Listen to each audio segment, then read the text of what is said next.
بسم اللہ الرحمن الرحیم۔ قوم سبا پر اللہ کے عذاب کا واقعہ۔ اہل سرسار کی ایک قوم جسے قوم سبا بھی کہا جاتا ہے، اللہ تعالیٰ کی بے شمار نعمتوں کے اندر زندگی گزار رہی تھی۔ یہ قوم ایک عظیم تہذیب و تمدن کی مالک تھی۔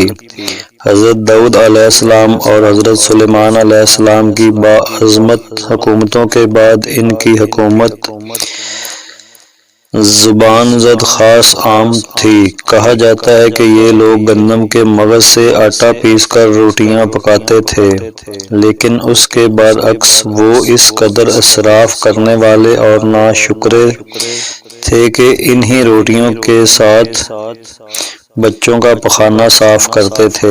بعد ازاں ان آلودہ روٹیوں کو اکٹھا کرنے سے ایک پہاڑ بن گیا تھا۔ پھر ایک صالحہ شخص نے وہاں سے گزرتے ہوئے ایک عورت کو دیکھا جو روٹی کے ساتھ بچے کے پخانے کے مقام کو صاف کر رہی تھی۔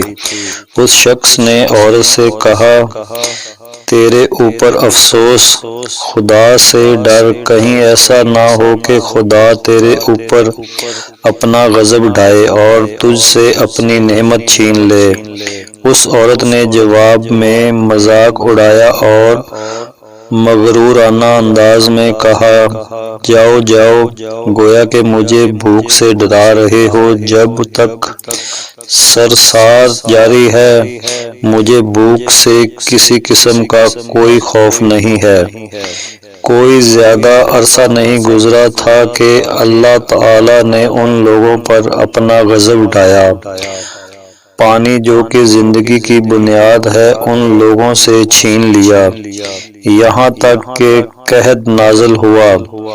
بات یہاں تک پہنچ گئی کہ ان کی ذخیرہ کی ہوئی تمام غذا ختم ہو گئی۔ آخر کار وہ مجبور ہو گئے کہ انہیں آلودہ روٹیوں پر ٹوٹ پڑے جو ان لوگوں نے اکٹھی کر کے پہاڑ کے مانند ڈیر لگایا ہوا تھا، بلکہ وہاں سے روٹی لینے کے لیے صف لگتی تاکہ ہر کوئی وہاں سے اپنے حصے کی روٹی لے سکے۔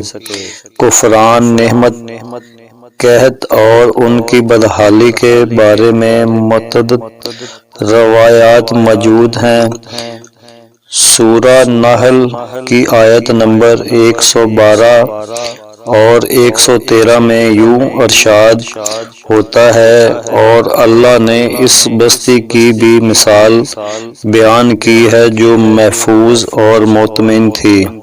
اس کا رزق ہر طرف سے باقاعدہ آ رہا تھا، لیکن اس بستی کے رہنے والوں نے اللہ کی نعمتوں کا انکار کیا تو خدا نے انہیں بھوک اور پیاس کا مزہ چکھایا، صرف ان کے ان اعمال کی بنا پر کہ جو وہ انجام دے رہے تھے، اور یقیناً ان کے پاس رسول آیا تو ان لوگوں نے ان کو جھٹلایا، تو پھر ان تک عذاب آ پہنچا کہ یہ سب ظلم کرنے والے تھے۔ اس قوم سبا کے بارے میں ایک اور واقعہ بیان ہوتا ہے کہ ان لوگوں نے اپنی زراعت کو بہتر طور پر کاشت کرنے کے لیے پانی ذخیرہ کرنے کی خاطر بلک کے دو پہاڑوں کے درمیان ایک بہت بڑا بند مرب تعمیر کیا ہوا تھا۔ سوراخ اور دوسرے پہاڑوں سے گزرا ہوا پانی اس بند میں آ کر وافر مقدار میں جمع ہو جاتا تھا۔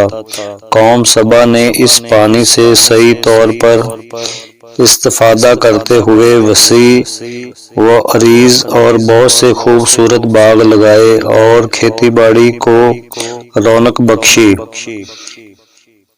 ان باغات کے درختوں کی شاخیں اس قدر پھلوں سے لدی ہوئی ہوتی تھیں کہ کہتے ہیں کہ اگر کوئی شخص سر پر ٹوکری رکھ کر ان کے نیچے سے گزرتا تو پھل خود بخود ٹوکری میں گرنا شروع ہو جاتے، اور قلیل مدت میں ٹوکری تازہ پھلوں سے بھر جاتی۔ لیکن نعمتوں کی کثرت نے انہیں شکر کرنے کے بجائے سرمست اور غافل کر دیا تھا، یہاں تک کہ ان کے درمیان بہت بڑا طبقاتی نظام وجود میں آ چکا تھا۔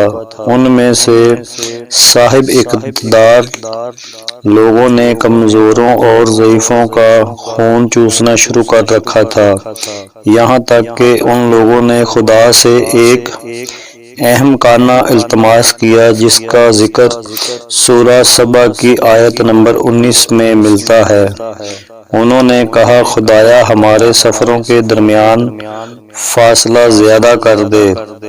انہوں نے اللہ تعالیٰ سے یہ التماس اس لیے کیا تاکہ غریبوں، بے نوا لوگوں، امراء اور ثروت مند ان کے ہمراہ سفر نہ کریں۔ ان کی خواہش یہ تھی کہ آبادیوں کے درمیان خشکی ہو اور فاصلہ بہت زیادہ ہو تاکہ تہی دست اور کم آمدنی والے لوگ ان کی طرح سفر نہ کر سکیں۔ اللہ تعالیٰ نے ان مغرور پیٹ کے پجاریوں پر اپنا غضب نازل کیا۔ بعض روایتوں کے مطابق ان مغرور لوگوں کی آنکھوں سے دور سراہی چوہوں نے محراب نامی بند کی دیواروں پر حملہ کر کے انہیں اندر سے کھوکھلا کر دیا۔ ادھر سے بارشیں زیادہ ہوئیں جن کی وجہ سے سیلاب آ گیا اور بند میں پانی بہت زیادہ اکٹھا ہو گیا۔ اچانک بند کی دیواریں ٹوٹیں، اس سے ایک بہت بڑا سیلاب آیا جس میں تمام دیہاتی آبادیاں، مال مویشی، باغات، کھیتیاں، ان کے محل اور گھر پانی میں غرق ہو کر نابود ہو گئے۔ ان کے باغات اور زراعت میں سے صرف بیری کے درخت اور کچھ جھاڑیاں بچی تھیں۔ خوش اہلان پرندے وہاں سے کوچ کر گئے تھے، جبکہ الوؤں اور کووں نے قوم سبا کے کھنڈرات میں اپنے گھونسلے بنا تھے۔